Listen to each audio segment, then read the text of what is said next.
Hello అండి. ఉప్మాని కూడా హెల్తీగా సర్వ్ చేయాలి, హెల్తీగా తినాలి అనుకుంటే ఇలా రాగి పిండి ఉప్మాని ట్రై చేయండి. చాలా అంటే చాలా బాగుంటుంది.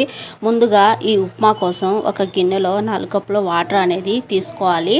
సో పొయ్యి మీద పెట్టేసి బాగా వేడి అవ్వనివ్వాలన్నమాట. పక్కన వేరొక కడాయి పెట్టేసి అందులో 1 టేబుల్ స్పూన్ ఆయిల్ అనేది వేసుకొని ఆయిల్ బాగా వేడెక్కిన తర్వాత 1 టేబుల్ స్పూన్ జీలకర్ర, 1 టేబుల్ స్పూన్ తాలింపులు, అలాగే 3 ఎండుమిర్చి ఇలా తుంచి వేసుకున్న తర్వాత ఒకసారి అలా కలపండి. కలిపిన తర్వాత 3 పచ్చిమిర్చి ఇలా సన్నగా చాప్ చేసి వేసుకున్న తర్వాత 2 రెమ్మలు కరివేపాకు వేసేసి అలా కలుపుకున్న తర్వాత మీడియం సైజు ఒక ఉల్లిపాయ సన్నగా ఇలా చాప్ చేసుకొని వేసుకున్న తర్వాత కొంచెం మగ్గిన తర్వాత నేను ఒక చిన్న సైజు టమాటా తీసుకొని ఇలా సన్నగా చాప్ చేసుకొని కొంచెం ఉప్పు వేసేసి మంచిగా మగ్గించుకోవాలి. మగ్గిన తర్వాత సో 1/2 కప్పు ఉప్మా రవ్వ, అలాగే 1/2 కప్ వచ్చేసి రాగి పిండి ఈక్వల్ క్వాంటిటీలో తీసుకున్నాక సో ఒకసారి మొత్తం ఇలా కలుపుకోవాలి. ఇలా కలుపుతూ ఉండగా పొడి పొడిలాడాలన్నమాట. ఈ